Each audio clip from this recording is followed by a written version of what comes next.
nuyu nañ leen mbokk yi ñu seetaan ci ITV àllarba bu nekk ñu ngi leen di dalal seen émission Njaacaar tey dañu fas yéene waxtaanee place jigéen ci diine jamono yi xew-xewu jamono ñu ngi waxtaanee jigéen bi nga xamante ne day woote yonent am na ci koo xam ne jamono yi ñu wees mu ngi doon cheikh la ba ñenn ñi sax ñu ngi ko doon wax naan ndax mun na jël place su xalif lan mooy place su jigéen ci l'islam lan la ko l'islam may. loolu lañ nar a waxtaanee tey ak suñu invité yi ñuy dalal ci plateau bi muy Raby Seydou Diallo Kane sociologue Raby ñu ngi lay nuyu di la dalal. maa ngi lay fay Lalla di nuyu ñi ma bokkal plateau yi yëpp oustaz Sène ak professeur. ki ko toftal mooy oustaz Cheikh Lamine Sène oustaz ñu ngi lay nuyu di la dalal. waaw soxna Lalla maa ngi lay fay di la delloo nuyoo di ñaan yàlla émission bi ñu commencé ko ci jàmm jeexal ko ci jàmm. kii nekk sama wet nag mooy professeur Songué moom kenn dootu ko présenté. chroniqueur la tamit fii ci ITV professeur ñu ngi lay nuyu. ñu ngi lay fay bu baax laal. laata ñuy dugg ci sujet bi nag dañuy ànd dem seetaan benn reportage u Cheikh Sall muy wane un peu phénomène u femmes yooyu nga xam ne tey jii elles sont leaders dans l'islam. diggante tawreet injiin ba alxuraan téere bu ci nekk ak yonente bu mu àndal jox làcc wu yaatu ñi nga xam ne ñoo di soxna yi. jigéen am place bu am dayoo ci mbooleem diine yi nga xamante ni bii yonent wàcc na ci bu ñuy xool ci diine chrétien Déborah bu ñu yëre ci bible bi am na pàcc bu yaa boo xam ne taxawoon na ko ci lu ñuy duppee ñeenti matriarches yi lu ñuy wax Esther. mën nañoo yër taarixu ki nga xam ne moo di Sayyidatuna Mariama waajuru Seydina Isa bi bible bi tuddee Jésus Christ Jésus moom yi waajuram bu jigéen am lu yaatu loo xam ne liggéey na ko ba ñu ndokkeel ko ci mboolem téere yi nga xamante ni bii moo dikk ginnaaw ba Marie Madeleine ba léegi ci biir bible bi am ci pàcc bu yaatu ci lislaam taxawaayub Sayyidatuna Khadija nekk loo xam ne am na solo lool ci taarixub Seydina Muhammad sallallahu alayhi wa sallam soxna Aïcha duñ ko fàtte Asma di doom bu jigéen ci Abu Bakr nekkoon ko xam ne it taxaw na yonti bu baax a baax jamono ji nga xam ne ci la jóge Makka jëm sa tukkeem ba duñu mën a fàtte it taxawaayu Nusayba mi nga xamante ni bii jàppale woon na yonent bu baax a baax ci jamono yi xare Uhud li yépp nag di taarix yoo xam ne day wane ne diine yi jox nañu cër bu baax a baax soxna yi waaye tamit seen taxawaay saa su nekk di mucc ayib ngir diine yi gën a mën a ñoŋ waaye dafa am waar woo xam ne moom la ñu am ci tool bi wal koo bay gi nag am foo xamante ni bii it fa la yem nekkul yamale goo xam ne ñàkk jox dayo la waaye yamale goo xamante ni bii day tax li ñuy wax alwasatiya maanaam lu digg dóomi mën a am ci doxalinu bépp diine jamono yi nag ñu gis ci réewum Sénégal mel ni dañoo fàtte taarix taxawaay soxna ni mu amee woon bu baax a baax soxna Mame Fawade Wele amoon taxawaay bu mucc ayib ba mu feeñ ci ak njabootam waa kër Seydi Alaaji Malick yépp tey mën koo def royuwaay mbooleem jigéen ñi nga xam ne ñoo bàyyi ko ci googu la njaboot waaye mu nekk royukaay ci Sénégal gi yépp soxna Mariama Bousso Jaariyatullah waajur Serigne Touba Cheikh Ahmadou Bamba it mën a nekk royukaay ci bépp jigéen jamono ji ñu gis ni am na ñoo xamante ni bii ñu ngay woote woo loo xamante ni bii baaxuwuñ koo xamee ci diine lislaam soxna su bëgg a jiite ay góor moo xam ki nga xam ne dafa woote woon ne moo jëwrin wala xalif képp koo xamante ni bii moo aju woon ci boroom këram wala kii nga xamante ni bii tey li muy woote woo kenn mës koo dégg ci lislaam yonent bu jigéen wala bon jamono ja mu amee it sala fayewaat ci jamono yonent bi am na ndaw su ko doon oote mais demul dem fu mu jëm jigéen li ko yàlla dénk leer na góor ñi yor direction bi jigéen ñi nekk ci biir ñu doxal dem suñu wëlbatee affaire bi duñu dem yonent bu jigéen amul mës na fi am ci jamono am ñu ko doon laayil waaye gaaw nañoo daw de dayo boobu diine yi jox jigéen fës ci lislaam ba mu jegleel ko ab aaya boo xam ne ci lañ leen delloo njukkal la wan leen taxawaay bi nga xam ne moom la ñu am suratu nisa ana suratu rijaal yéen góor ñi li jigéen ñi am dañ koo am amuñu ko fenn moo tax ki war a sant yàlla mooy jigéen muy mel ni nag am na lees waxul lu lalu ci ginnaaw bu fekkee ne alal la caaxaan la wala bon comme ni ko ñeen ñi gisee ay secte yoo xamante ni bii ñoo leen di dooleel ci li nga xam ne moom la ñuy def war na bu baax a baax ñi nga xam ne ñoo yar kàddu diine ji mën a jug wax artu mbir mi ba xool nañ ko mën a jooyantee balaa moo ëppi loxo moo xam góor wala jigéen képp koo xamante ni bii yaay woote woo ab yonent na nga xam ne booy wax ak askan wi mën ngaa jàppee ku yónni sa bopp waaye yàlla moom ay waxam du far yonent far na. dafa mel ni phénomène bi du Sénégal kese parce que gis nañ ko France tey jii débat bi aussi ñu ngi poser imama wu benn femme est-ce que aujourd'hui mën nañ ne est-ce mbaa du féminisme dafa bëgg dugg ci religion yi. Merci beaucoup Lalla. Féminisme effectivement jigéen dafa mës a am wàll ci religion maanaam ci diine mësuñu amul benn diine boo xam ne religion monothéiste la maanaam muy comme li ñu ko gisee ci élément bi muy religion diine juif yi wala diine catholique yi wala diine islam fekk jigéen amu ci wàll donc yàlla buy wax ak nit góor ak jigéen lay waxal donc féminisme boo ko ci bëggee indi ci religion maanaam dafa da nga koy bul ko xoolee ci côté occidental. Voilà donc jigéen dafa am wàll ci diine am na nag ñuy wax affaire féminisme religieux effectivement maanaam jigéen ñi nga xam ne dañoo gëstu seen diine mu nekk ci juif yi walla ci catholique yi walla ci islam walla mu nekk ay jigéen ñi nga xam ne su ma jëlee par exemple exemple juif yi ay jigéen yoo xam ne dañoo dem ba nekk équivalent wu imam donc rabbin kenn du leen wax rabbin parce que rabbin mooy jabaru rabbin mais dañu dem ba ñu xàmmee leen comme genre imam ci wàllu juif yi voilà muy rabbin foofu nag ci États-Unis la ëppee mooy mouvement libéral juif yi am na aussi tuuti ci Europe mais 4 rabbins rek moo amagum par exemple en France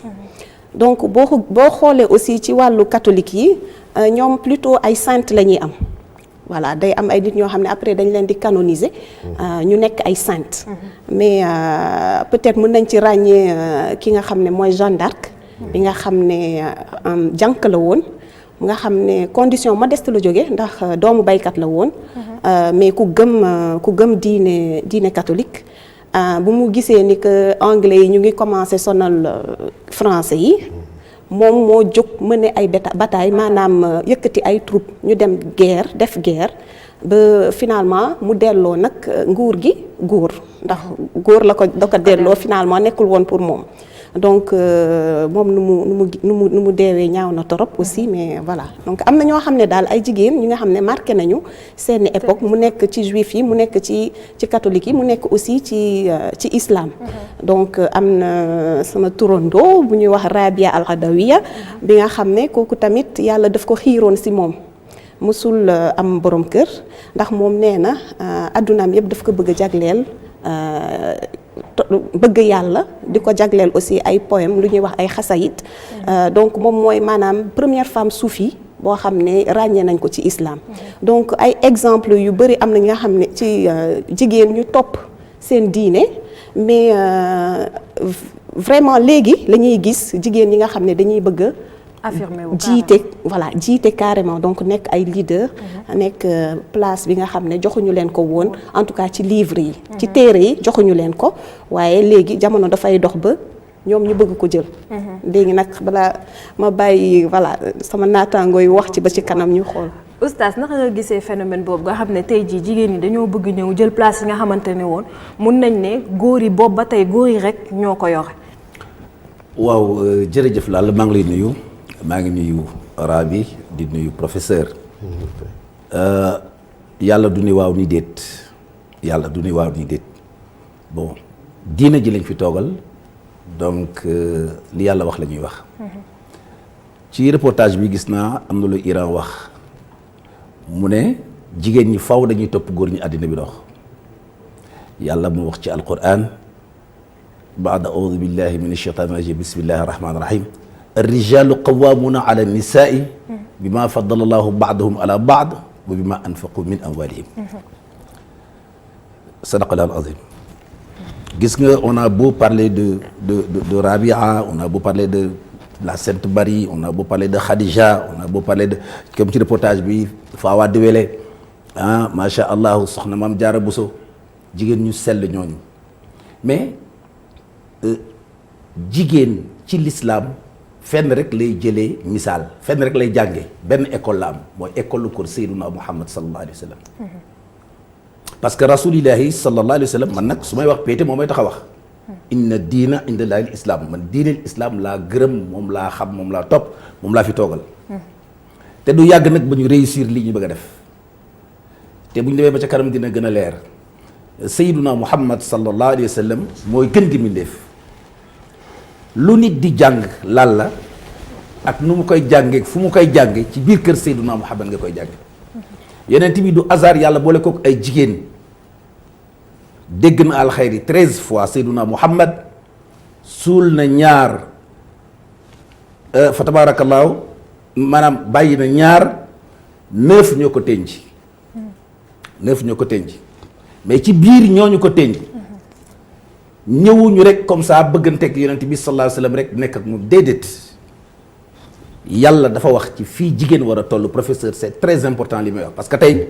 ñii fi imam lu di doon jigéen ak di fi wote ak ceex kenn ku ci nekk man fi ma toog xaw ma nag mënal naa leen dara am déet waaye li leen yàlla wax dinaa leen ko wax. mais jigéen mën na jiite wala mënul jiite jigéen du jiite maa ngi ñëw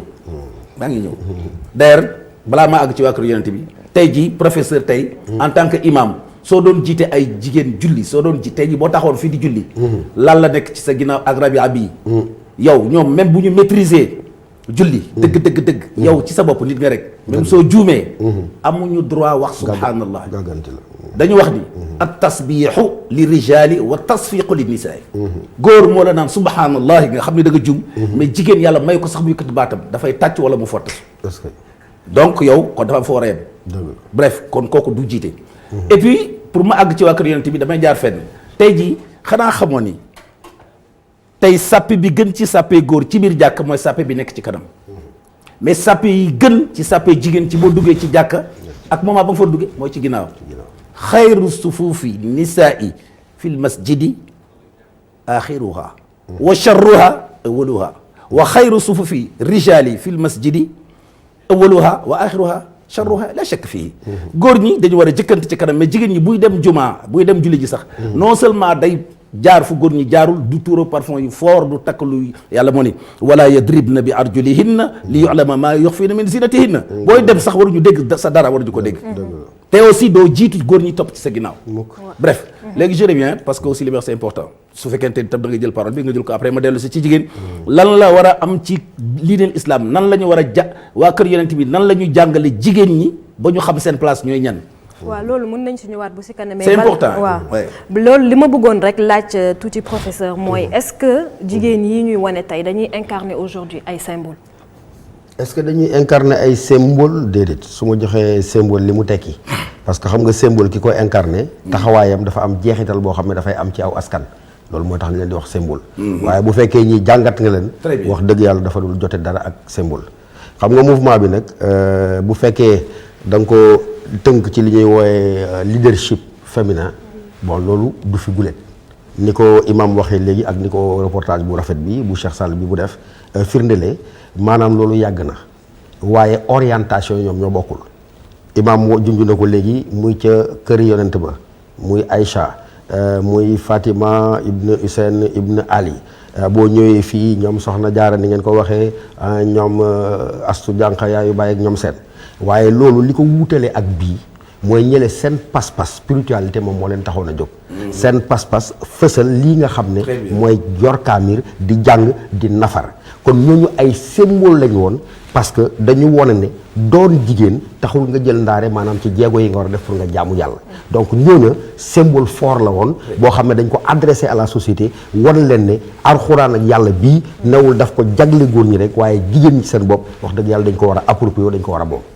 lii nag ngay gis boo ko seetloo dama naan dégénérescence la ñuy wax ci tubaab dégénérescence maanaam dérive la aw sos la boo xam ne bokkul dara ci fi nga xam ne islam foofu la mos a joxoñ baaraamam boo ko seetloo da nga koy boole ak à la fin des années 90 début année 2000 yi ci la affaire bi commencé ba fi ñu nekk nii mu gën a yaatu mais da nga koy boole ak li ñuy wax la question du genre sociologue moom ci gën a outillé xam naa dina ci dellu si donc question genre boobu ba mu jógee mu mel ni léegi dafay am mu yegg si sur le plan politique ba jur fii suñu réew sax parité mu nekk ay conquêtes yoo xam ne dañ koy rafetlu parce que dafay promouvoir la femme dafay jox femme gëdd wane ne mën naa nekk maire mën naa nekk député maanaam bu fekkee ay ndomb tànku àdduna bi war na ko mun a jël kon nag bu fekkee ci mouvement boobu la bokk mais lii dafa nekk benn dérive boo xam ne prolongement ci terrain religieux bi la question boobu nga xam ne au départ c'est une question purement politique qui est liée au genre donc bu ñëwee sur le terrain religieux dafa am ñaari enjeu bu fekkee Occident la enjeu ba bokkul ak bu fekkee fii enjeu bi fël la Occident enjeu bi mooy promouvoir leadership féminin enjeu bi mooy briser yenn clichés yi ñoom jàpp ne l'islam nañ ko ñemee wax dafa am dafa am maanaam benn delloo gannaaw ba muy delloo gannaaw jigéen donc ñoom ñu jóg mais boo ko seetloo dafa am benn idéologie boo xam ne moom moo nekk seen ginnaaw nañ ko ñemee wax dañ leen di instrumentaliser pour ñu xeex pour ñu doyadi l'islam pour wane jëmm joo xam ne dina fax l'islam mu nax saay parce que ñoom seetlu nañ ne am na benn force buy jóg doole goo xam ne ñoom amul lenn loo xam ne mën nañ ci sukkandiku pour attan ko mooy l'islam ak ñoom la ñu wooyee li nga xam ne moom mooy radicalisme yaa ngi koy fàttaliku mu yegg si ba ci su ma jumul ci weeru septembre bi la waaw le 7 septembre bii ñu génn 2019 guléet nga gis ñaari soxna yoo xam ne ay tubeer lañ dañoo tuub lu bees kenn ki su ma jumul mu ngi tuddoon Anne Sophie Monsigny kenn ki mu ngi tuddoon Eva Janina ñu taxaw subhanallah naan dañuy jiite ay góor yoo xam ne ay góor ak jigéen ñoom ñaari jigéen ne dañ leen di jiite mais boo seetloo li leen wóor dafa am ñoo xam ne ñoom ñoo leen ngemb te la tax ñoon ngemb leen dafa newoon benn combat boo xam ne combat islam moom moo nekkoon ci ginnaaw kon en réalité enjeu yi neewul benn bu fekkee da ngaa ñëw foofu kon ni ma ko wax ci Occident ñu tënk ko ma tënk foofu mooy maanaam enjeu bi mooy promouvoir benn leadership féminin mu pousse ko bu ci biir religion bi nga xam ne dafa nekkoon benn bastion boo xam ne jot fa woon yegg rawatina nag loo xam ne moom moo jëm ci diine l'islam maanaam oyofal ko doylu ko bu fekkee da nga ko transposer fii éléments yi soxna yi par exemple nekk fii naan ay cheikh ak ay ñoom lañ ñoom enjeu bi xëy na nekkatul directement benn enjeu idéologique mais maanaam dafa am imbrication ak religion bi ak li nga xam ne mooy mutation yi nga xam ne moom mooy daw ci biir société bi kon fii boo ko seetloo enjeu bi enjeu du nekk enjeu de pouvoir fële promouvoir benn standing boo xam ne jigéen a ko moom mais fii enjeu bi li ci lalu mooy dafa nekk enjeu boo xam ne enjeu financier la parce que bu fekkee da ngaa jiite nekk ci posture boobu defoo ko yow parce que da ngay xëccu wàllu diine parce que ñi koy def boo leen seetloo liñ ma tanee xam naa ne ci alxuraan gi bariwul kon da ngay xam ne am na leen lu ca lalu la ca lalu du loo xam ne daraja la doo xam ne loo xam ne xam alxuraan la xam sunna mën koo jëfe gindi nit ñi waaye enjeu de pouvoir la et li nekk ci ginnaaw ñu c'est des enjeux économiques am na sax ñuy pousser ay thèses yoo xam ne kenn du ko rejeter dañ la naan est-ce que nekkul ay lobby ñoom ñoo nekk ci ginnaaw mais mënu ma ci sori parce que scientifiquement dañ may tere ma dugg ci loo xam ne aw ma ay argumentaire bu ma koy asseoir mais loolu daal laa mën a waxagum dans un premier temps. man li ma bëgg a xam mooy lan la texte islam yi wax lan mooy empêcher femme tey jii mu war a mun a diriger benn prière lan mooy empêcher jigéen mu war a mun a nekk imam wala même su waree nekk xalif lan moo ko war a mun a empêcher. li ko ko empêcher c'est le Coran c'est le Tout-Puissant kontaan naa ci professeur parce qu'il a parlé d'enjeux il a parlé aussi d'idéologie par rapport aux occidentaux mais li ñuy jàngal ci diine mooy je vais répondre à la question parce que diine ngeen ma fi wooye te lii c'est sensible bàyyi leen ma développer dañu wax ni innal mabadi' wal afkaar tata'affanu wa tatahawa loolu mooy principe bu mës a am ak idéologie bu mës a jóg ci àddina si ba àddina bi nekkee ba léegi rawatina bu jóge ci occidentaux yi ak ñi nga xamante ni du ñu ay jullit tenez-vous bien yooyu dafay worosu mi ngi mel ni morceau yàpp professeur boo teg ci safara ni muy worosoo après tatahawa dafay daanu imma manzilatu muhammadin sallallahu alayhi wa sallam sa tabqa fi sudurina nadiratan la shakka fii mais idéologie bu jóge ci Seydina Muhammad ak enseignement fii ba àddina jeex du ràpp du xewi du jeex du ñeer pour ñëw ci jigéen naka la war a def ba du doon imam mooy jigéen ñi nga xamante ni dañu war a roy ci ñoom da nga wax benn affaire bu am solo su fekkente ni dañu wax femme bu am symbole par rapport à la religion mais ñi nga lim fii du ma ci dellu si ca lañ doon def jàng alxuraan te alxuraan li mu leen wax daf ne leen ñoom jigéen ñu baax ñooñu wadkurna maa yutla fii buyutikunna min ayatillah seen alxuraan yi sax bu ngeen koy jàng toog leen ci biir kër yi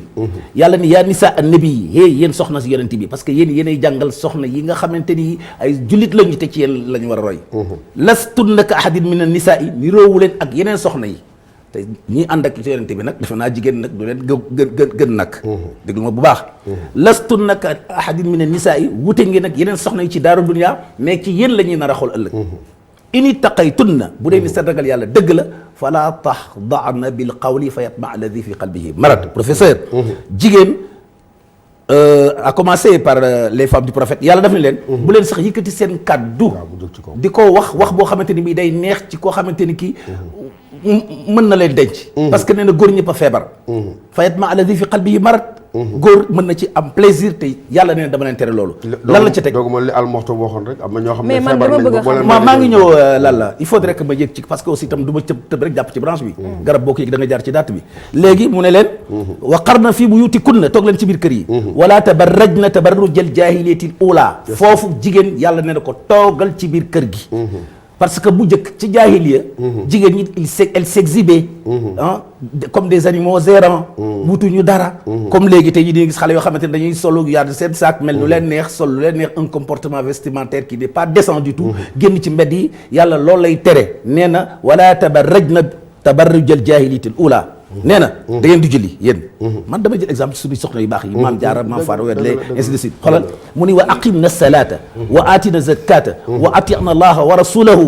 ci biir kër gi innama yuridu llahu li yudhiba ankum rijsa ahlal bayt wa yutahhirakum tatira yàlla neen dama bëgg ngeen laab parce que foofu ngeen di sauver maa ngi ñëw foofu ngeen di sauver waa ko yàlla dëj ci biir kër ba dem ba ne la léegi sax sa alxuraan ji nga war a jàng da nga ko war a jàng dama bëgg ngeen laab toog leen ñu roy ci yéen bu dee parité am na imaama du fa dugg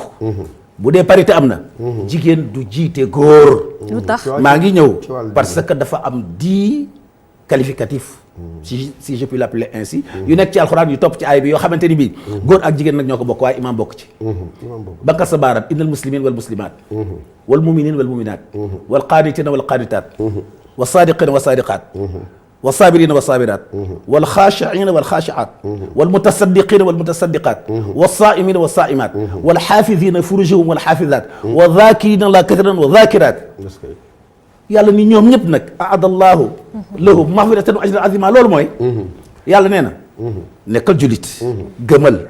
dëggal deel muñ deel julli ragalal yàlla mootul takkal sa sër ku góor ki na takk tubayam ainsi de suite ainsi de suite ainsi de suite foofu ngeen di foofu yaa góor yéen a fa yem mais bu dara desul lu dul jiite taxaw jiite mësul am depuis et puis est-ce que nit mës na dugg tey biir kër Cheikh Ahmad Bamba wala biir kër Cheikh Sidil Hadji Malick wala kër Baye Niass nga dugg fekk jigéen ñi seeni jigéen nga gis leen ci diggu kër gi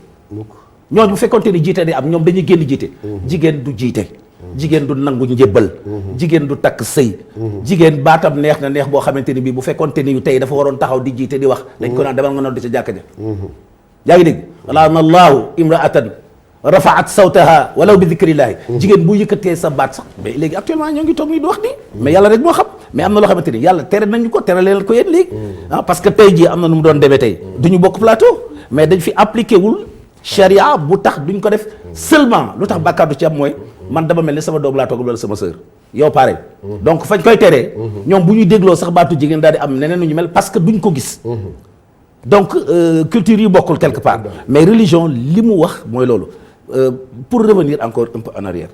dañu nekk ci axiru zaman waaw mais ci jiite bi waaw waaw ci sphère religieuse bi la maanaam bu dee action position politique yi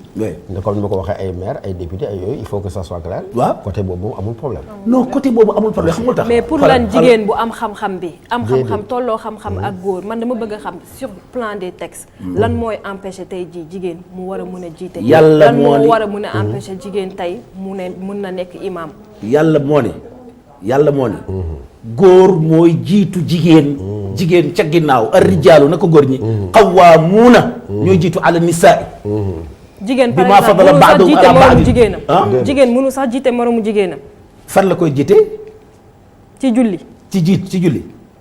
ñun ci imam Malik la ñu tënku yaa ngi dégg am na ci ay yeneen texte yi wax ni jigéen tey jii mën nañu làngandoo julleendoo te du nekk sax ca kanam yaa ngi dégg mbokk doo benn sàppe mais loolu bokkul ak jigéen joo xamante ni attention waxuñu affaire julli de jigéen ñii woote fii la ñuy wax ak ñi nga xamante ni bon man mun naa tudd tur je suis libre parce que war nañ ko fii war nañ fi Zeyda Zaman je crois que c'est pas grave Zeyda Zaman war nañ ko mais d'ailleurs moom tey ñi jàng arabe dëgg-dëgg di ma dégg dinañ xam ne moom xaw ma kan moo koy coacher mais ki koy coacher en arabe il est nul comme c'est pas ngeen baal ma parce que Zeyda c'est pas de l'arabe Zaman bi sax mën nañ ko accepter mais Seyda la bëgg a wax parce que Seydun mooy sang Seyda mooy sang bu jigéen waa léegi moom bu fekkente ni ñëw na sànq wax nga ko duñ ci sore parce que wóoruñu de ay lobé deg seen ginnaaw ak ay franc-maçon yooyu ñun wóoruñu mais yàlla daal xam naa wax na ni lan tarda anka al yahud wala nasara hatta tattabia millatahum yàlla nee na yahud yi ak nasaraan yi ak ñi contre diineel islam duñu bëgg mukk ci yow fekk toppaloo leen ca la ñu bëgg te nag il y a des ennemis de l'islam qui sont là tous les moyens sont bons docteur Diallo. waaw merci non par rapport ak ñaari cas yu professeur souligné sànq oustaz dellu si benn cas bi mooy comme cité nañ leen mooy Adja Diallo ak Seyda Zaman foog naa Diop la sant xaw ma turam donc ñaar ñooñu man mënuma leen bañ a considérer comme ay leaders contemporains c'est-à-dire leader ci sens bi nga xam ne dafa am ñu leen topp voilà dafa am ñu leen topp te ay jigéen lañu donc ci wàllu islam lu mu bind ci téere bi franchement loolu moom duma ci sori parce que oustaz laa fi toogal n'est-ce pas te gëm-gëm nit ki aussi mën na am gëm-gëm te boo gëmee la religion comme on dit elle est dogmatique doo ko remettre en question voilà donc sur ce plan là man lépp li nga xam ne oustaz wax na ko fii dama koy jàppee comme enseignement bu ma dolli mais sur le plan sociologique ñaari jigéen ñooñu ñaari soxna yooyu kenn mënu leen bañ a nangul seen leadership ay leader lañ parce que dafa am ñu topp seen ginnaaw ñu topp seen ginnaaw bari nañu en tout cas pour Adja Diallo boo xam ne bàyyi ko mu yegg maanaam après di nga mën a rebondir voilà di nga mën a rebondir sens leader mooy ki nga xam dafa am ñu topp si ginnaawam ñu koy topp am nañ voilà donc loolu mooy jiitu n'est-ce pas loolu mooy jiit en anglais un leader c'est quelqu'un qui voilà boo xam ne am na ñu topp si ginnaawam donc soxna Adja Diallo mu wootee ci mbiru islam ou pas leader la jigéen la am na mbooloo ki ñuy waxtaanee aussi temps yi yépp réseaux sociaux yi di ko jàllale wala site web yi kooku tamit leader la parce que mu ngi créer benn curiosité ci moom mu ngi créer intérêt donc mën na am aussi lu ñu koy defal li day tax mu gën a am mbooloo ci ginnaawam voilà mën na tax aussi d'un autre côté nit ñi gën a farlu bloquer phénomène bi bu fekkente ne phénomène dañoo considérer que phénomène bu yàq société la mais da koy aussi da koy may doole aussi quelque part donc moo tax dañoo war a def attention ci booy traiter information ak booy traiter voilà des phénomènes yi nga xam ne ay individualités ñooy jóg finalement ba mu nekk un phénomène social mooy lan mooy benn mouvement boo xam ne ay nit ñooy topp benn gëm-gëm donc te fu mu nekk nii man en tant que sociologue mënuma juger mais voilà dañoo créer benn phénomène boo xam ne ku ko xamul woon xam na ko léegi te day attirer voilà nit ñi dañuy dem vers l'information di gën a gëstu moom mooy kan loolu mën na tax mu gën a bëri mbooloo comme je l'ai dit mën na tax aussi nit ñi arrêté ko comme ni ko ay oustaz vraiment defee donc mais seen leadership kenn mënu koo contester gis nañu nag soxna Aïda bu mu waxee dañ koo seexal ak yooyu Serigne Touba jóg na mettre le holà comme on dit ne jigéen kenn du ko seexal ñu tuub ko donc mën nañu wax amalgame bi doon am na toujours comme tu dis benn mbooloo bu nekk ci exactement ginnaaw di ko topp te bu wootee ba tey ci nit ñaa ngi koy uyu si waaw mais moom bu wootee du par exemple bon je suis jamais allée à une de ces manifestations mais gis naa ay vidéos yu circulé bu wootee du wax yàlla nee na wala yonent bi sallallahu alayhi wasallam nee na donc kenn mënul wax ni soxna Aïda Diallo voilà donc voilà moom peut-être beneen côté religion bi enfin ñun ñoo ne elle est une icône religieuse mais est-ce que moom loolu la wax moom waxu ko n'est-ce pas moom dafa topp ci ndigalu borom këram wóolu ko ne ko maay yow donc ay taalibe topp ko mais moom en tant que tel man sérieusement neewul dafa topp waaw même kii dama kii rek bàyyi ko mu dem. xam nga bu ne dafa topp borom këram toppul borom këram. parce que borom këram ba mu yëkkatee ceex gi sëñ bi ba mu ko woowee. da ko ne loolu amul sëñ Touba mosu fi amul ci lislaam mu ne ko yére bii ma sol sax bu la neexee ma teggi ko. ndax jébbul tuub nangul ko kon nag toppul digalu soxna borom këram ndax borom këram moom xaraamal na ko ba ko sëñ bi ne kër sëñ Touba ceex bu jigéen amu fi. mu ne ko Mbàkke jeexal naa ko sama bopp sama ceex sax bu ma neexee ba boole ko joxaale ko bu ne ko déet sëñ Saliou moo la jox sa bos nangu ma ko laal kon nag damay gàgganti foofu nga ne borom këram la ci toppul borom këram. non quand je dis su ma waxee dafa topp borom këram maanaam borom këram moo doon benn guide donc moom looloo tax ñu xam ko foofu laay waxee topp peut-être sama olof moo dëgërul torop mais dama bëgg a wax foofu parce que damay bañ su teglee bu bëree bëri du mën a leer ci kanam te professeur wax na lu am solo léegi je m'excuse may ma tuuti xam nga en matière de religion surtout par rapport à ces genres de succession la succession elle est patrilinéaire c'est clair pour nit ñi dégg ko góor mooy succéder mooy toog jigéen du toog il faut que ça soit clair absolument loolu et puis leadership soit mais ci ban fànn boo ko tuddee islam mënul nekk leadership mënul nekk amal mbooloo yaa xam looy woote mais pas au nom de l'islam nee nga la femme la musul wax aaya musul wax hadis mais li muy def moom la ñëpp a gis man du ma ko sosal dara parce que télévision yi ñoo ko wane site yi wane ko sukku nangu ñu raam nangu njébbal tudd doom affaire yi mais kooku loolu góor moo koy def ci diineel islam ar-rijaalu qawwaamuuna ala nisaa tey leen sama aaya boobu yaa ngi dégg donc leadership bi na am mbooloo na ko addina bi yëpp topp mais la couleur il faudrait pas que la couleur soit l'islam waaw parce que aussi ku ne islam nekk leadership ci islam mais da ngay digle di tere te topp borom këram professeur wax nga la am solo borom këram moom su meeku na carrément léegi dès l'instant que la succession elle est patrilinéaire le gars qui est là présentement Serigne Saliou Ndigal Serigne Saliou Ndigal doomu Cheikh Béthio mais tey kuy murid dëgg li Cheikh Mouhamed Al Mountakha Bachir wax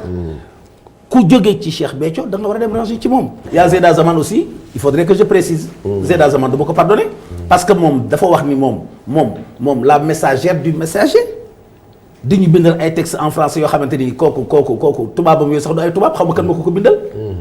di sortir des sons gutturaux comme ça là on sait fan la jógee mais yooyu ça c'est du cinéma parce que aussi dafa am loo xamante ni. yow da ngaa jàpp ne loolu day tuutal religion. mais voilà mais moom mooy tuuti. mais du toute religion parce que du féex ni ñaa ngi koy wax par religion yàlla dafa ne inna nahnu nazzalna zikra wa inna lahu la xaafidun maa wàcc sama alquran ji te maa koy sàmm sama diine ji maa ko yore ala lillahi diinul xaalisu yàlla ne sama diine ji day sell da nga cay yàqoo kay waaye mënoo koo yàq man li ma bëggoon laaj foofu c'est la sociologue en fait malgré que li ñuy wax naan diine yi du ma sax ne l'islam kese mais diine yi laay wax place bi ñu jox bi ñu accordé à la femme xam nga boo xoolee si l'islam am na benn sóoratul Nisa sànq wax nañ ko ci reportage bi te pourtant amul sóorat pour góor yi sóoratu rijaal waaw xam nga léegi loolu lépp malgré place boobu ñuy wax yépp ne jigéen moom la am ci religion yi de manière générale on dit que la religion elle est misogyne lan moo ko war a mën a lan nga ci xalaat. alors elle est misogyne. en fait gëdd bi muy jox góor. waaw joxu ko jigéen. waaw voilà donc. loolu représentation populaire la. exactement loolu pour man voilà. ay croyances personnelles lay doon mais ku gis religion yi toutes les religions saa yi ñuy wax góor dañuy wax jigéen à côté amul benn religion boo xam ne fësal nañu góor te amul jigéen bu ñu fësal à côté donc bu ñuy wax ci wàllu islam par exemple bu ñuy wax ci wàllu catholique yi par exemple maa ngi ci profiter sax pour ñaanal mbokk catholique yi nga xam ne tey la ñu commencé woor un bon carême donc booy wax Jésus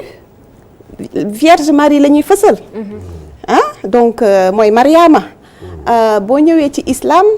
ku njëkk voilà exactement merci oustaz boo ñëwee ci islam premier nit bu tuub bu nangul Mohammed sallallahu alayhi wa sallam ni que moom yonant la Khadija la donc jigéen la n'est-ce pas donc demoon na sax ba début religion musulmane waa Makka dañu doon ne kii bu ñuy tooñ yonant bi sallallahu alayhi wa sallam dañu doon ne kii ay jigéen ak ay xale ak ay jaam rek ñoo koy topp affaire bi dafa wëlbatiku après donc léegi finalement ñu naan islam c'est la religion des hommes mais man en tout cas pour koo xam ne mu ngi def au moins un petit effort di gëstu xam na ni que ci alxuraan yàlla dafa jox place bu importante jigéen mu jox aussi une place importante góor donc nag dafa def dispatching des rôles comme ni ko voilà professeur doon waxee sànq c'est là où entre la notion de genre voilà donc dafa am ay distribution des rôles mais à aucun moment man je n'ai senti que ci islam bokk que dañu ne jigéen amul ay capacité intellectuelle yu doy la preuve suñu yaay Aïcha ci moom la ñuy roy pour am na ay xadis yu bëri yoo xam ne moom moo tax ñu xam ko n'est-ce pas parce que dafa amoon xelam dafa màccoon torop mu mën a jàpp voilà de très grosse capacité intellectuelle ak benn curiosité boo xam ne ak benn proximité ak borom këram voilà exactement moom am na yoo xam ne ay kii yu bëri yoo xam ne moom moo tax ñu bind ko exactement donc mënuñu nier place importante bi islam jox jigéen maintenant nag comme je l'ai dit li nga xam ne dañ koo bind ba pare ne jigéen mooy nekk xawma góor mooy nekk imam loolu jamono waru koo mën a changer n'est-ce pas donc bu ñuy wax diine di wax jamono jamono mooy adapté wu mais du diine mooy adapté wu à jamono par contre li xew ci jamono di ko wéer ci islam loolu laa doon bëgg a wax sànq oustaz xëy na daf ma dégluwul wala daf ma déggul voilà lii xew ci jamono ñu bëgg ko wéer ci sur le dos de l'islam loolu mooy indi ay sujet de recherche en sociologie voilà mais ça ne remet pas en question l'essence de la religion en tant que telle pour ñu comprendre n'est-ce pas sama mbokk séeréer la balaa ñuy continuer ci débat bi lan la ci sénégalais yi xalaat ci phénomène bu bees boobu nga xam ne remarqué nañ ko nañu ànd dem seetaan benn micro-trottoir u Mamadou Lamine Fati. jigéen moom war a jiite ci l'islam quoi góor mooy jiite ci l'islam waaw parce que jigéen maanaam xam nga lan mooy waram quoi maanaam topp ndigalu borom kërëb xam nga leen expliqué waaw loolu la sàmm julli waxtu juróom xam nga fonk njabootam quoi loolu laa xam ci diine ji l'islam quoi ci jigéen quoi waaw loolu moom amul ci benn téere moom jigéen bu jiite moom amul ci benn téere. waaw bu dee mbirum diine te jàngam may ko war naa mën a jiite mais bu dee wàllu kilifteef góor moom fii mi ngi fi mooy nekk kilifa moom. wàllum àdduna moom. mën ngaa jiite mais bu dee ci diine rek góor moom fii mi ngi fi moom mooy jiite moom wax dëgg fa yàlla jigéen daal yàlla na mën na koo may daal njàngam mu kawe ci kaw góor gi waaw mais nag pour mu yilif ko moom loolu yàlla def ko góor daal mooy nekk kilifa. jigéen amul dara loo xamante ne nekk na loo xamante ne c'est spécial c'est spécifique pour jigéen day recevoir sacrement comme góor day recevoir sacrement wu baptême day nekk ku baptisé wu ni ki góor dina jot première communion dina jot confirmation jigéen itam mën na dimbali làbbe ci di joxe première communion dina nekk choriste nekk lectrice te yooyu yëpp góor da koy def mën na nekk tamit enfant de chœur yooyu yëpp góor da koy def nekkul ni ko dañoo jël dara rek ne jigéen lii la fii la liggéeyam yem mais jigéen da dul mën a célébrer messe dina jot sacrement yi ba mariage wala mu nekk religieuse maanaam sœurs yi ñuy gis nii sœur du mën a jiite messe comme ni ko l'abbé yi di defee l'abbé yi ñoom ñoo am wareefu jiite messe mais mën nañ ko dimbali ci yenn liggéey yi maanaam nappe table yi hôtel bi crédence bi mën nañ ko nappe defar ko orné ko ba mu rafet heure joxe communion su jotee mën nañu ñëw dimbali ko mais lépp rek day fekk ñoom ñu engagé wu ci ñu def seen engagement ne man dama engagé wu pour nekk par exemple choriste dama engagé wu pour nekk lectrice dama engagé wu pour nekk lii ak lii mais jigéen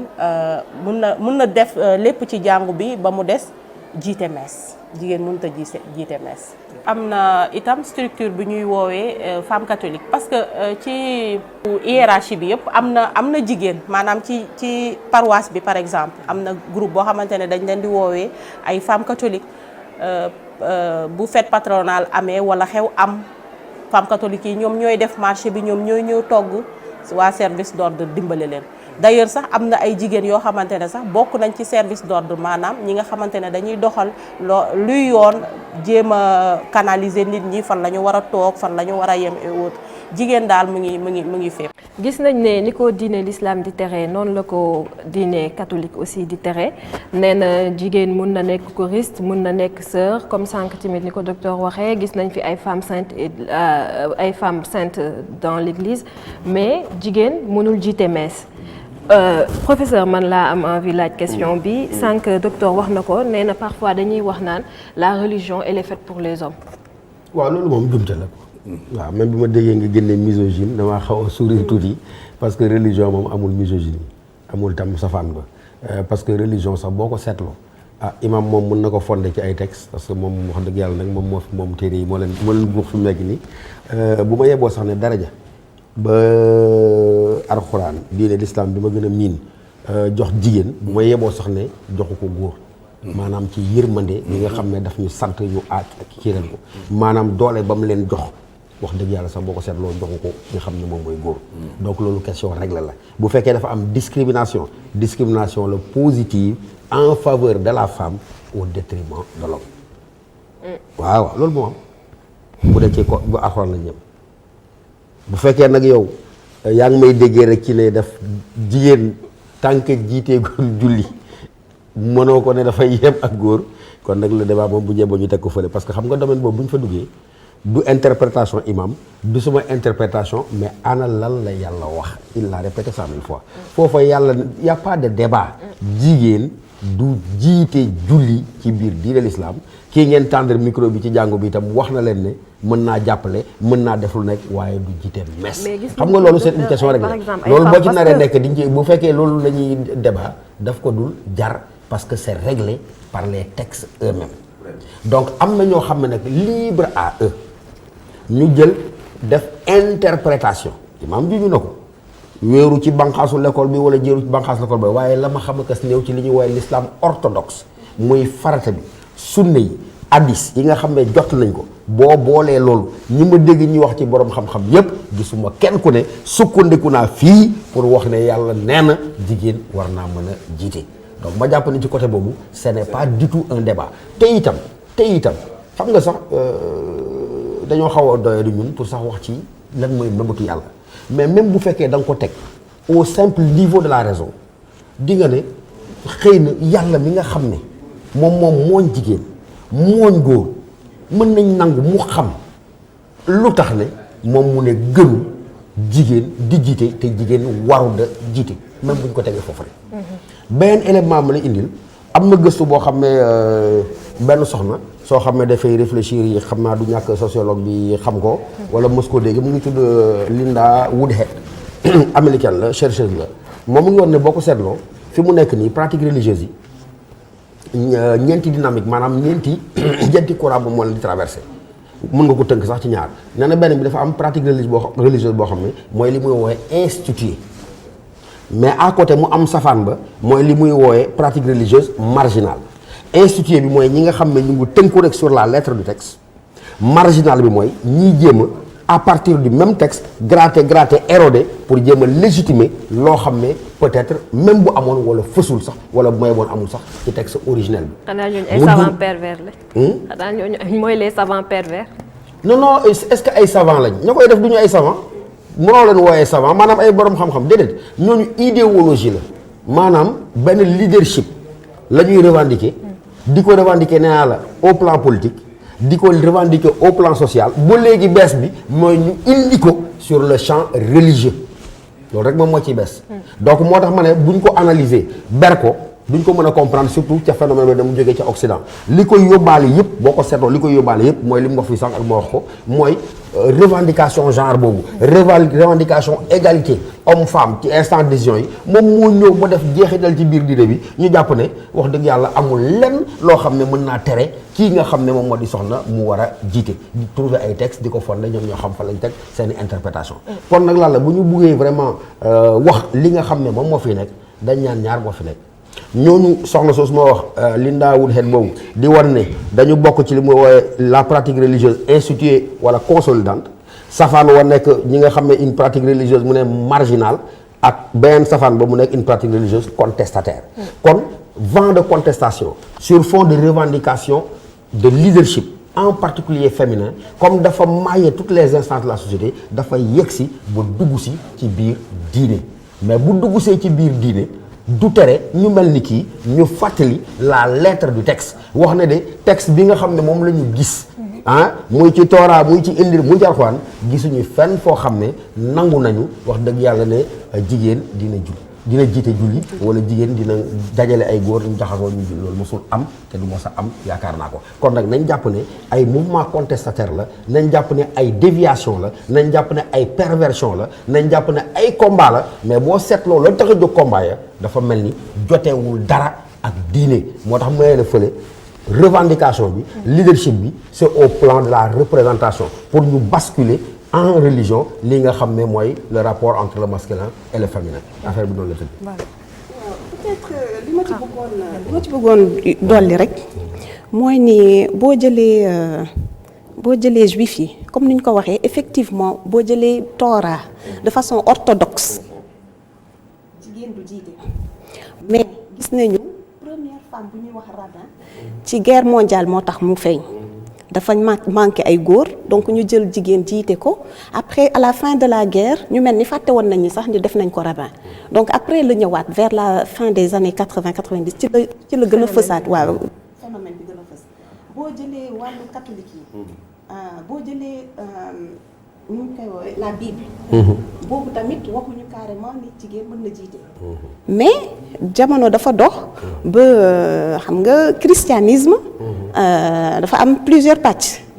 donc boo foo gis fu ñuy wax affaire orthodoxe am na beneen côté boo xam ne libéral lay doon donc orthodoxie bi nangu ko mais dañoo dem ba jamono dox ñu indi beneen courant bu jógee ci christianisme parce que di nga gis ay femmes pasteurs pasteurs yi nga xam ne ñoom dinañu célébrer lu ñuy woowee peut-être catholiques yi ñooy wax messe mais je pense que les pasteurs les protestants aussi disent un peu la même chose donc loolu tam di nga ko gis di nga gis ay femmes pasteurs donc instant bi sax Vatican ñu ngi commencé am problème parce que jigéen ñi ñooy gën a farlu si diine christianisme donc dem nañu ba ñuy bëgg ñoom tamit di naan ay lu tax jigéen waru nekk curé mais comme Vatican moom mooy représenter l'orthodoxie en matière de christianisme te Vatican xam nañu pape moo ko jiite pape góor la ñu ko wër ñëpp aussi ay góor lañu donc ñoom nanguwuñu ko jigéen mën na nekk sœur mën na nekk une nonne mais mënagul nekk curé donc moo tax bu ñëwee aussi ci islam day xaw a normal normal dans le sens où on dit que voilà ce qui est généralement admis devient normal en sociologie c'est ce qu'on dit ce qui est généralement admis devient normal donc instant yi bu ñuy dem di dox ba finalement ñu ne voilà xew na feneen jigéen ñi fii ñëpp dañuy naan jigéen ñi ñoo ëpp góor ñi voilà pour une raison ou pour une autre en tout cas statistiques yi wane wuñu ni que jigéen ñi ñoo ëpp torop góor ñi c'est presque sensiblement la même chose mais voilà donc day dem ba finalement jigéen ñi tamit dañuy am sañ-sañ donc à tort ou à raison je ne juge pas mais li ma mën a wax rek mooy ni que day am ay contexte yuy favoriser genre acteurs yooyu bëgg aussi jouer ñoom tamit seen partition nekk des acteurs du changement social. Maintenant nag l'avenir nous dira ce que ça va donner mais actuellement on peut dire comme j'ai dit tout à l'heure que voilà des femmes ay jigéen ñi nga xam ne am nañu créé nañu benn mouvement boo xam nit ay nit ñu ngi topp seen ginnaaw maintenant on va observer voilà on va observer dans le temps avant de tirer des conclusions. voilà on a oustaz am na lu mu si bëgg yokk. non li ma ci bëgg yokk kay bari na. c'est-à-dire bon dama leen bàyyi ngeen développer rek xam nga dafa am loo xamante ni yàlla daf ko wax. professeur. yàlla nee na laa tabdila li kalimatillahi. yàlla nee na sama wax du soppiku du changer. te la meilleure constitution pour un croyant un musulman c'est le Coran. que nga nangu parce que yàlla dafa ni fa man sha fal yu'min wa man sha fal yakfur ku bëgg gëmal ku bëgg bul gëm. on a beau apprendre bon à l'école à l'université n'importe quoi mais boo dee jullit dafa am loo xamante ni dafa tudd quoi say. si je waaw voilà côté est parfait boo toog. léegi dafa am benn li ñuy wax tashbih mooy benn genre comparaison bu yàlla indi. ci diggante góor ak jigéen. dafa ni wal layli iza yaghsha wan nahari iza tajalla wa ma xalaqa dhakara wal untha inna sa'yakum la shatta. yàlla nee na xoolal guddi. bu lëndëmee avec ces ténèbres là. nee na du hasard c'est moi. bëccëg bi aussi ni muy mel nga gis ko yàlla nee na man la donc benn bu ci nekk am nga looy jouer ci àddina bi. kooku c'est profond beneen affaire la. yow professeur nga et puis moom sociologue la dina mën a wax mën a xam li may bëgg wax. yàlla ni noonu ma defee bëccëg ak guddi. wa maa xalaqa dhakara wal untha noonu laa bindi góor ak jigéen ni tenez-vous bien inna sa'yakum la shatta nee na kenn ku ci nekk sa liggéey wute na ak sa liggéeyu morom. c'est très clair léegi nag. kalaamu ilahi al arshi jalla jalaaluhu kalaamun azizun laa yudaaha bi xiila waxu yàlla subhanahu wa taala bu kawe bii xoolal yàlla foofu sax waxul du soppeeku dafa ni ay pexe lijjantiwu ko te yii ay pexe la yii ngay gis ni ci société bi mu am laa yudaaha bi xiila boobu mooy ay pexe la yoo xamante ni bëgg nañ ko adopté mais du dem ak islam bon léegi nag àddina bi parce que nee na on va voir ce que ça va faire problème de leadership nangam mais fu leen neex dañ fa jëm mais islam li mu leen may moom wax nga ko kooku waratul doon débat. bref ma ñëw ci lu tuuti parce que man waxuma tooñu ma kenn man dama ni yàlla moo wax yàlla laa wax mais dinaa jël nag benn exemple bu tuuti ci bindu Cheikh Ahmad Bamba Mbacké Khadimu Rasul dañu toll ci axiru zaman lan la Serigne Touba dafa wax ni. qad zaharat alaamatu alqiyaama li kulli aaqilin fa'il alaama fal ta'lamu yaa ixwaani bi annakum fi axiri zaman nee na hey yéen sama mbokki professeur tenez-vous bien lan la Rabia nee na xam leen ni yéen a ngi ci axiru zaman Serigne Touba mooy wax. mu ne li kulli aaqilin fa'il alaama nee na képp ku xelu dinaa am ay signes yu lay wan ni addinaa ngi jeex mais daf ci teg ni. li qillati al axyaar wal abraar nee na nit ñu baax ñi ñoo ngi wàññeeku nit ñu yiw ñi ñoo ngi wàññeeku mais ñi gën a safaanu daf ko dëxëñ ñoo ngi gën a bare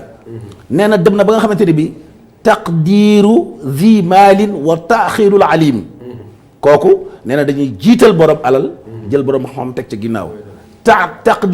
taqdimu jaahilin wa taaxirul alim léegi dañuy jël ko jàngul ferul bindul ni maay woote yàlla ñu ne ko jiiteel bàyyi fee borom xam-xam ak borom ki nga xamante ni kii moo ko war a def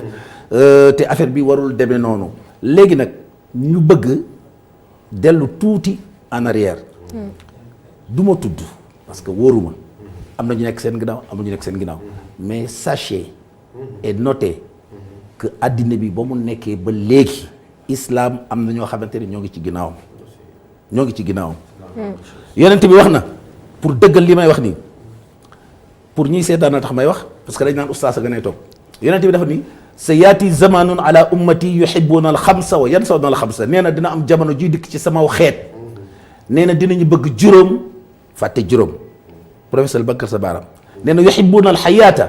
wa yansawna al mawta dañuy bëgg dund le bien-être social waaw xolal waaye dañuy fàtte dee yuhibbuna al maala wa yansawna al xisaab dañuy bëgg alal ba mu jaral leen lu nekk mais dañuy fàtte régler ba te loo am dañ koy régler yaa ngi dégg mu ne yuhibbuna al qusuura wa yansawna al qubuura dañuy bëgg ay étage di tabax muy kawee ngay gis koo xamante ni ki day taxaw am R+20 am ci 10 te day dee bàyyi ko fii te mu fàtte ni am na benn titre foncier boo xamante ne bii fa mu dugg fa yuhibbuna al xalqa wa yansawna al xaaliq dañuy bëgg mindeef teg ko place boo xamante ni bii amu ko fàtte ki bind mindeef bi bind la fi mu génn presque foofu c'est-à-dire que mouvement bii ngay gis xam nga moom soxna si rab yi nee nañu te dëgg la aussi am na benn leadership bu ñuy revendiquer mais loolu dafa ànd ak li ñuy wax jamono maanaam ak doxu àdduna foofu la yegg te oustaz junñu na ko ci biir waxam bi muy surtout ku tedd ki sëñ Touba mooy maanaam da nga nekk ci crise de représentativité xam nga bi nga naan ay symbole lañ may la ñooñu duñu ay symbole justement parce que symbole moo commencé tumaranke symbole bu commencé tumaranke sociologue nga référent yi nga xam ne moom la jeunes yi doon capté mu leen di orienté énergie créative bi newoon ci ñoom mu koy andi di ko am fu mu koy jëmale loolu bu commencé tumaranke léegi lu muy doon nga appuyé wu ci li nga xam ne mooy doole bi nga xam ne ñoom lañ am tey parce que bu fekkuloon ak réseaux sociaux yi nii ñu mun demee ñooñu duñu dajale ñaari nit duñu dajale ñetti nit dañ waxante dëgg donc li leen koy yombalal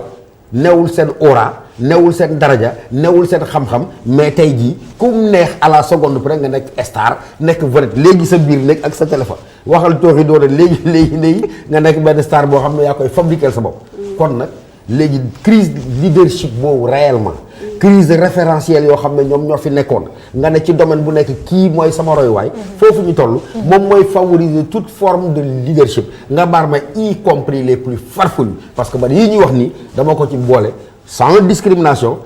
sans misogynie dama ko ci boole ci ay leadership complètement farfelu parce que leadership dafay wéeru ci légitimité forme de légitimité nag bari nañu mais bu fekkee en matière de déglu ma en matière de religion benn forme de légitimité moo am mooy bi nga xam ne la fidélité au texte moom moo la ko jox exactement boo waroo ak texte bi li mu wax à la lettre et à l'esprit amatoo benn légitimité budul boo xëccu ci sa bopp waaye comme ni mu ko junjee oustaz léegi nit ñi toll dañ foo xam ne mais seetlu ko ay fausse valeur rek la ñuy sécréter am na benn philosophe français bu doon wax la revanche des médiocres pour tënk li imam wax léegi la revanche des médiocres mooy ci domaine bu nekk boo mënti dem boo ko seetloo ña gën a doyee di ca domaine booba ñoom ñooy nekk fës ña nga xam ne xaafis lañ ca xam nañ ko soloo ko ba jeexal ko kenn du leen talal micro doo leen gis ñu nga nekk fa ñu nekk kon nag buñ demee ba jamono bi ci nga xam ne ñi war a wax waxatuñu ñi war da wax ñoom ñooy wax ñi war a fës fësatuñu ñi war da fës ñoom ñooy fës parce que fës bi dafa yomb ñu yombal ko seen bopp xarala itam dana leen ko yombal yéen itam ngeen am responsabilité yombal leen ko parce que n'importe quel farfelu n'importe quel gourou bu jógoon tey yéen dem filmer ko tendre ko micro mu commencé am ay vague de sympathie di ñëw kon nag dama koy boole ci mouvance globale bi nga xam ne moom moo yëngal àdduna mu am crise de leadership nga corrélé ko ak la question du genre tax yii daal di ball mais bu ballee da ngay xam fa mu jógee xam fa mu jëm xam lan moom moo ko tax a jóg fondamentalement leadership la parce que comme ni mu ko waxee bu fekkee jiitu nga rek fukki ni topp sa ginnaaw dañ lay wooyee leader waaye c'est un leadership boo xam ne amul fondement éthique amul fondement scientifique amul fondement religieux amul benn légitimité bu dul une légitimité purement médiatique mais en tant que tel nag comme ni mu ko waxee yëngu-yëngu société la yëngu-yëngu société nag day baax nga teg jugement de valeur jàngat ko ba xool naka lay évoluer dans le temps mais du changer rien à l'orthodoxie et à la rigueur des textes. man li ma bëgg laaj foofu mooy le même phénomène bu ñu ko observé chez les hommes j'ai l'impression parfois que c'est plus toléré que si c'est les femmes balaa nga siy répondre dañuy dem seetaan benn extrait bu gàtt pour ci loolu. d'accord. alxuraan amul fenn fi yàlla ne Mohammed est le dernier des messagers.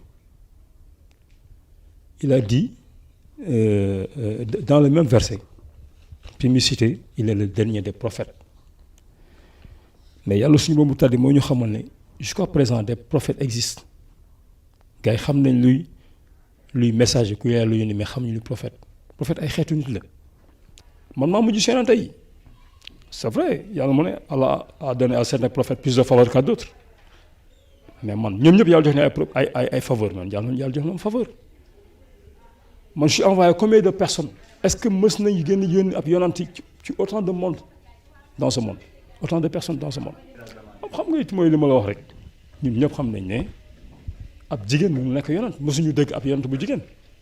Voilà un peu li ma doon wax sànq mooy pourquoi le phénomène bu ñu ko gisee chez les hommes ñu gën ko tolérer que bu ñu ko gisee chez les femmes parce que li professeur di expliquer léegi naan légitimité religieuse kii je pense pas que dafa ëpp légitimité religieuse Seyda Zaman ci li mu doon wax ak loolu il prêche le même discours et pourtant tollé bi Seyda Zaman am ba nit ñi di ko ci xarab ak yooyu moom kii wuñu ko lan mooy expliquer loolu. Exactement peut-être dinaa leen choquer mais en réalité dañu foog ne góor ñi ñoo gën a macho mais en réalité c'est le contraire jigéen ñi ñoo gën a macho jigéen ñi macho mature. Ah d'accord. machisme voilà donc parce que en réalité ñun jigéen ñun ñooy yar suñuy doom yu góor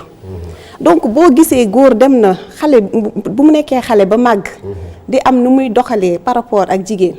walla di foog ne que moom voilà am na lu ñu def ci moom defuñu ko ci jigéen ba muy permettre yenn écart yenn comportement de supériorité c'est parce que aussi jigéen yi ñoo nekk ci ginnaaw. li nga bëgg expliquer mooy c'est-à-dire entre nous femmes on ne se tolère pas. c'est-à-dire non seulement nous ne sommes pas solidaires suñu solidarité dafa des. Donc yow mii jigéen beneen jigéen bu defee benn erreur ni nga koy. condamné maanaam ni nga koy condamné day gaaw day yomb te day grave. Mais yow bu fekkente ne góor moo def même erreur bi. di nga ko gisal toujours ay circonstances atténuantes maanaam di nga ne toujours non lii moo tax donc on fait preuve de tolérance mais ce sont pas seulement nekkul rek ay góor ñooy tolérer écartu góor ñi mais jigéen ñi seen bopp ñoom ñooy gën a dooleel góor en réalité donc looloo tax nga am impression boobu de voilà dañuy fermer les yeux un peu voilà sur le même problème là kii bi comparaison bi vraiment elle est excellente jigéen bi ak góor bi même chose lañu wax mais man maa ngi door a découvrir waa ji di tenir discours bi nga xam ne ndaw si loolu la wax te amul boobu tole wala à moins que mu nekk yéen tamit journaliste yi voilà yéen oustaz lan nga wax ci moom. voilà li ma wax ci loolu mooy déjà cadre yi du benn quoi surtout le gars là non seulement il est solitaire dans ce qu'il fait là par rapport à l'autre la femme qui est entourée de je sais même y a des chrétiens même ay Patrick ay yeneen nit avec seen ay tenues am seen affiche xam nga ndax comprendre ngeen ma ou pas kii il est solitaire dans son jeu là mais kii dafa yàpp nit ñi parce que déjà man li ma gën a metti mooy ku ci jóg say affaire da nga ciy wax di làkk ay tubaab benn ñoom du ñu dégg tubaab ba pare yi ñuy wax kenn xamul lan la yaa ngi koy xool sax di ree yow professeur parce que yéen da ngeen dégg tubaab mais kii yàlla dafa wax ci alquran maa kaana muhammadun aba ahadin min rijalikum walakin rasulallahi wa xaatama nabii allahu akbar yàlla il est patient gis nga professeur ñii man de ñaan naa yàlla ñu dellu ginnaaw balaa ñuy dajeek seen borom. yàlla il est patient bëri yërmande. surtout bëri yërmande. yaa ngi fàttaliku sëñ Saalum la mu doon wax de. nee na. ku fàtte yàlla. yërmandeem dong la. bu ko neexoon. mu fàttali la boppam. te dootoo ko fàtte ba bokk. fi mu nekk nii. bu ñu bàyyi woon ak sunu bopp rek du ñu jóg. déedéet mi ngi booy ak ay malayka. yërmande yàlla ni law yu axizu llahu naasa bi zulmihim. yërmande maa taraka alayha min dabbatin. walakin yu axiruhum ila ajalin musamma. yàlla nee na Cheikh Lamine Sène yow miy toog yàgg professeur yéen ñi ak ñeneen ñi. doo wax soxna Rabi day. ak soxna Rabia parce que bëgguma leen dugal ci domaine boobu. ndax bii may bëgg a wax. bëgguma leen ci dugal. Rabia ak Lalla. yàlla nee na su fekkoonte ni woon su ngeen dérapé tant soit peu. ma fayoonteeg yéen. nee na kon du ma bàyyi kenn ci kaw suuf. donc yàlla il est patient. dafay bàyyi ñi ñu wax lu leen neex. mais dafa ni walakin yu axiruhum ila ajalin musamma. maa ngi leen di xaare un jour. kii dafa yàpp nit ñi. parce que nubuwa jeex na. nubuwa mooy li muy woote nii amatul c'est-à-dire man nit ñi dama xamul ndax bon je sais pas d'où ils viennent mais kii yàlla sax bu yónni du yónni ku yàlla bu yónni ku rafet lay yónni yàlla ku taaru lay yónni non du affaire caaxaan koo xamante ni kii de Seydina Muhammad waxat sallallahu alayhi wa sallam xoolal kooku dafa amoon benn caractère am benn aura am benn xoolal VIP dëgg mooy sama turandoo xoolal mooy zarif al qawaam xam nga jigéen ñi dañuy sañ sa borom naan kii dafa am tëll kii dafa am tëll kii dafa am tëll xam nga ko am tëll bàyyi Fatimatu bintu Rasulullah koo koy Muhammadun sayyidul kawnayni wa thaqalayni wal fariqayni min udwin wa min ajam sama turandoo mooy nabiyuna al aminuna falahat abarra fi qawlillah min hura naam kooku huwa al habibu alladi turja shafaatuhu li kulli hawin min al awali muqtahami kookoo am tëll ba pare nag gën a nooy ci nit ñi te mënoon ko pukkarewoo Alaaji Malick Sy ni min kulli wasfin hamidin haza afala tafdilin rajaul baraya yow daxmi may ma tuuti ma ñëw ma daaneel fii Seyduna Muhammad lu nit di jaay lu ne ba di ca dégg ëskay wala ñu di la sant te melokaan woowu sama turandoo mi ngi am humilité toog ci yowmal qiyam yàlla wane ni kii du sa morom mu ne yéen yónni naa leen ko xool waa këram bu ngeen ko fi bàyyee bu ëllëgee man kenn yàlla ma seedi ne maa ko yónni woon lu ngeen ci mën wallazi arsala rasulahu bil huda wa dinil haqq li yudhirahu ala diini kullihi diine Moustapha ci kaw wa kafa billahi shahida man yàlla doy naa seede donc moom yàlla yonent bi yàlla pare na ci moom ces genre de type là mais ku taarawul lu la yàlla di yónnee li ñu wax mooy dañ koy recentrer c'est-à-dire d'accord na parfaitement li nga wax bu ñu koy recentrer parce que laaj bi moom mooy pourquoi ñu mel ni dañ ko tolérer chez les hommes te bu dee jigéen ña toole première réponse bi elle est évidente c'est-à-dire que xam nga man bu ma tëboon tey woote la ñuy njëkk a lijjanti mais professeur bi est-ce que jàng na alxuraan mais est-ce que xam na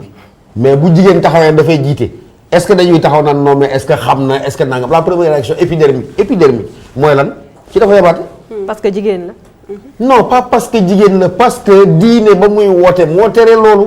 pas parce que jigéen la parce que diine ba yàlla moo ko tere mais mën na nekk jigéen bu am xam-xam bu jàng non déggoo may la duñu yegg sax ci ndax am na xam-xam wala amul xam-xam dañuy yem ci ne subhanallah ana jigéen taxaw di jiite pour des raisons évidentes am na loo xam ne à l'échelle de la raison rek nga koy natt soxna su mel na mu war a mel mënul taxaw fii maag sama gaañ yi mu ne daf ñu jiite loolu si mënta nekk waaye mënta nekk pas parce que amul xam-xam pas parce que amul daraja ji mais pour des raisons évidentes yàlla la ñuy wut dal yiw kuy jul dafay jokkoo ak yàlla waaye soxna su yanj soo xam ne mais booy àlla man boo yanjee lu tax doo jokkoo ak yàlla way soxna laal la xam nga fu may waxee déedéet xaw ma ko de waaye soxna daal li ma lay wax leer na dafa am loo xam ne waaw dafa am loo wax ko ba ko laal la sama jarbaat continuer professeur nee na jigéen bi jong ma mel ni mu war a mel rafet lool xeeñ lu neex nekk jigéen dëgg taxaw jiitu ni allahu akbar yow ngay góor taxaw ci ginnaawam doo julli de jërëjëf imam continue xel rek laa ko teg du waxu xam-xam du waxu discrimination loolu seet rek la jox nañ lay exemple ñoo xam ne ñooñu neen di ay symbole fort la ñu woon xam nga taxoon nekkoon ay symbole fort parce que bu misogynie boobu nga wax demoon na ba nit ñi yaakaar ne bu ñu ne alxuraan góor daal mooy ki nga xam ne war naa mën a mokkal verset yi mën naa tari wax mu neex mais que jigéen moom déedéet ñooñu li ñu indi mooy wàllum alxuraan njàng ko wax dëgg yàlla jigéen ñi amul dara loo xam ne du ci xel du ci intelligence lu ñuy nawi donc moo tax boo gisee loolu première réponse bi la ñii nii du ñu am peut-être coow li nga xam ne moom la ñu am ci côté jigéen ñi mooy médiatisation bi na mu accompagner lële mais accompagner wul ñi mais ce que j'ai dit mooy li moom il est solitaire dans ce qu'il fait là c'est ça c'est des loups solitaires te discours bi ñuy wax également dafa décalé trop parce que ñële bu fekkee sax mun nañu ma école yi ñu ko xaw a fondé mais sëñ bii li mu wax fii nii man da jànguma waaye taxaw fii naan yàlla nee na loolu moom wax dëgg yàlla jarul sa àlluwa di sori donc c'est un discours tellement décalé que xaw ma ndax dina maaye de waaye il lui faudra 3 siècles ou 4 ou 10 siècles pour que mu xaw a def tuuti jéego yi nga xam ne moom la soxna yi def kon nag loolu mooy tax ampleur bi nga xam ne moom lañ soxna yi am parce que femme dafa nekk un symbole fort dafa nekk daraja boo xam ne dañ ko jox ci société bi ba nit ñi buñ jàppee ne kii mu ngi yóotu loo xam ne wuutoo na parce que ñaar ñoo fa daje muy représentation populaire yi ñu war leen peut-être xëy na détruire ci yenn aspect yi parce que bëri na lu ñuy boddi jigéen bëri na lu ñuy koy tuutal warul def nii amul droit ni amul droit ni mais sauf nag bu ñu yeggee ca diine ba la ñuy atte mooy texte ba lan la. il faudrait que ñu dindi suñu xel idée que ñiy combattre wala ñiy dénoncer jiite femmes yi dañ koy def parce que dañoo jàpp ne femme jigéen tekkiwul dañoo jàpp ne jigéen dafa war a déedéet dañ ko teg rek ne lu ñu xej maanaam lu ñu xarañ mënuñoo dab yàlla mi nga xam ne moom moo ñu ne ala kulli xaal jigéen du jiite. te ñetti diine yi fekk soxna si fàttali ko gisuma ci benn boo xam ne dans la lettre waxuma dans l'esprit de l'interpellation dans la lettre nee nañ aw soxna dina jiite foofu la mbir mi tëdd du discrimination du boddi du leneen. man li ma la bëgg a laaj mooy sociologiquement tey bu ñu jàngatee un peu phénomène bi est-ce que mun nañ ne dafa am benn sorte de vent de rébellion ci diine. Vent de rébellion c'est à la sociologue hein. À la sociologue poser question bi non à la musulmane. À la sociologue n'est-ce pas parce que loolu tamit il faut que oustaz dangul comprendre ko voilà donc lu ma leer laay wax. du ma wax jamais loo xam ne loolu rek moo ma neex. donc li ma leer rek laay mën a wax. voilà donc vent de rébellion. du ma egg foofu parce que c'est une expression quand même très chargée te fooguma ndax egg nañu foofu mais comme ni nga ko waxee ci début émission bi féminisme day dox donc dañoo bëgg te bu ñuy wax féminisme dañuy naan jigéen nañ ko jox place bu mu yellool ñëpp xam nañu ne que nit góor la ak jigéen donc suñu gisee que jamono day dem tout le temps ay góor ñooy fës. il arrive à un moment boo xam ne aussi dafa normal en fait loolu phénomène pour man phénomène bu normal la phénomène bu normal jigéen aussi bëgg a fës donc gis nañu ay jigéen ñi nga xam ne ay musulmanes lañu ñu nekk aussi ay ci dëkk yi nga xam ne ay musulmans en majorité ñoo fa nekk ñu jiite comme Benazir Bhutto Pakistan donc moom jiite na amul woon benn problème sur le plan politique. voilà donc jiite na askan jiite na ay jullit mais wootewul ci woote islam. voilà mais sauf que c'est une musulmane te elle est reconnue comme telle. voilà donc gis nañu aussi comme ni ñu koy waxee yonent bi sallallahu alayhi wasallam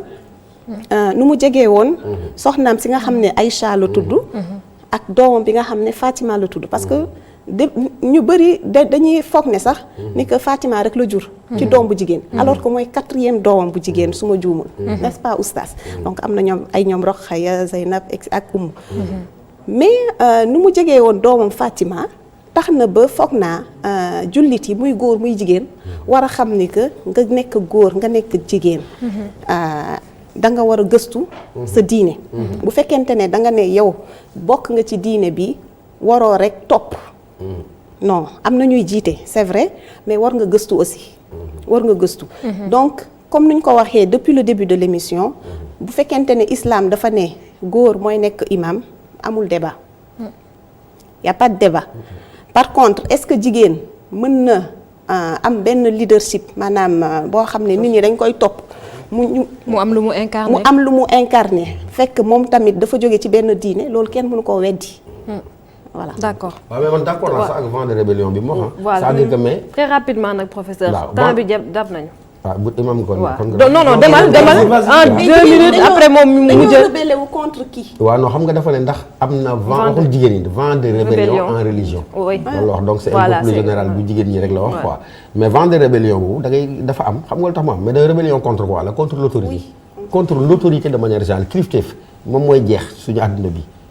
muy sur le plan politique boo ko seetloo. bépp régime bu xaw a niroog tuuti sax autoritarisme bu xaw a gars yi xeex nañ la donc dans tous les domaines toutes les stades de notre vie communautaire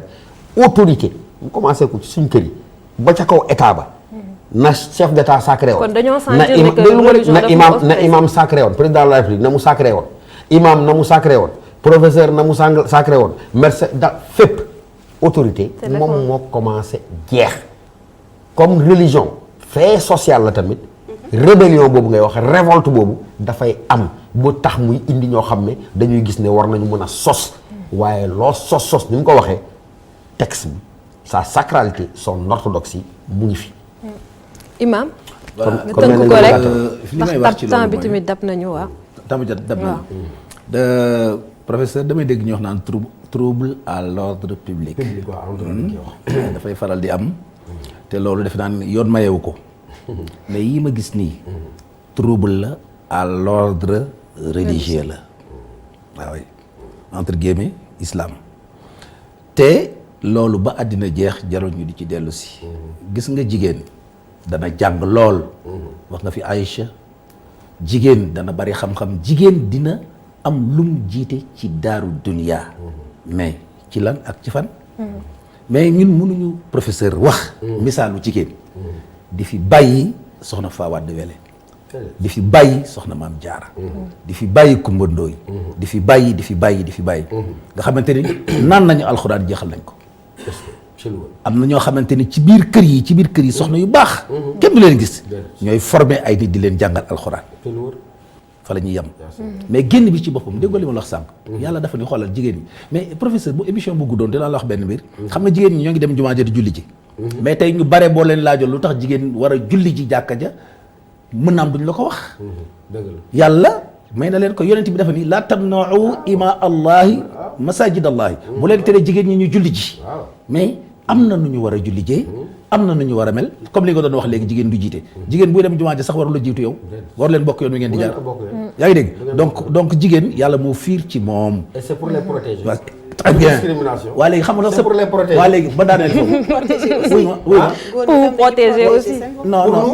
non finalité protection bi du góor gi jigéen gi la daraja bu mu ko jox gëdd bu ñu ko jox moo tax mu mel ni un bijou xam nga bijou bu précieux boo ko teg ci kaw saal bi li mu wax am na de seen bopp ngeen di protéger non on est dans la fidélité au texte dañuy wax pourquoi yàlla di protéger comme ni mu ko waxee maanaam naan waru leen sax bokk yoon warulaa jiitu warulaa nangam loolu ñoom lay aar sàng malaanu kiiraay ndax valeur bi nga xam ne yow tey jii bu ñu nekk un objet par exemple de désir un objet de convoitise un objet boo xam ne dañ koy attaqué di ko nangam loolu professeur loolu ko tax a jóg une petite parenthèse maa ngi toog di dafa gën très rapidement oui très rapidement dinaa la ko pardonner mais su ma xamoon ni su ma ñëwee du ma fekk nga muuru def nii du ma ñëw waaw non maa ngi ñëw beneen débat la. émission Ndiathia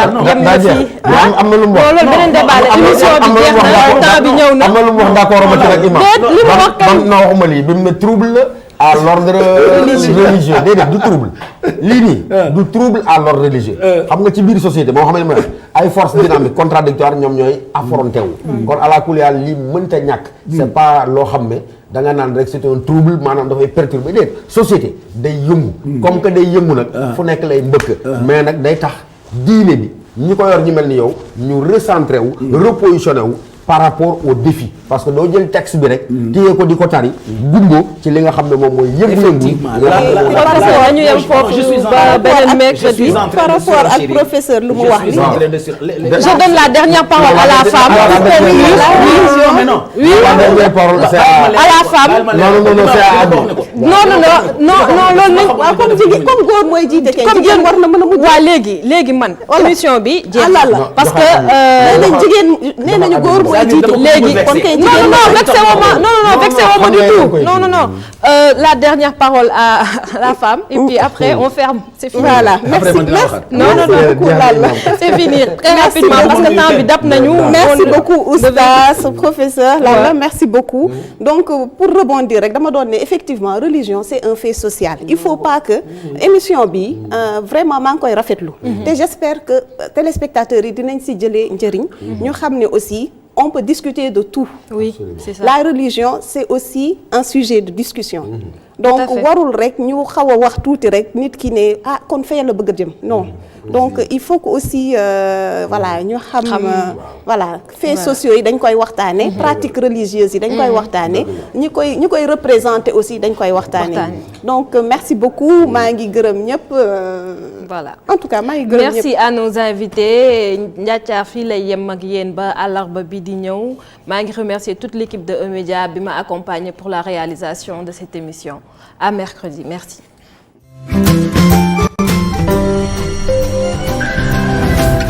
Mbay neena